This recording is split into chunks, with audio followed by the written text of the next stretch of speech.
നമസ്സർവേഭ്യ. വിസർഗത്തിലെ രഹസ്യങ്ങൾ. ഈ ചിഹ്നം നിങ്ങൾ കണ്ടിട്ടുണ്ടാവുമല്ലോ. ജിഹ്വാമൂലീയവും ഉപത്മാനീയവും. കേൾക്കുമ്പോൾ വലിയ പേരാണെങ്കിലും സംഗതി സിമ്പിളാണ്.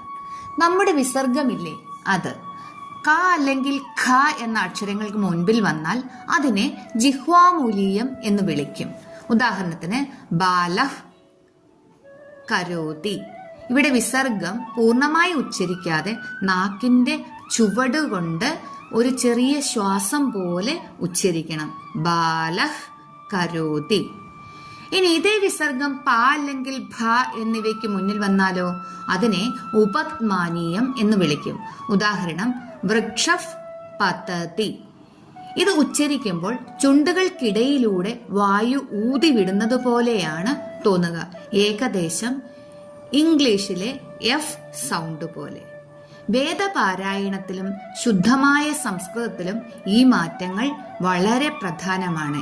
ഇതുപോലെയുള്ള സംസ്കൃത വിശേഷങ്ങൾക്കായി ചാനൽ സബ്സ്ക്രൈബ് ചെയ്യാൻ മറക്കണ്ട. ഹരേ കൃഷ്ണ.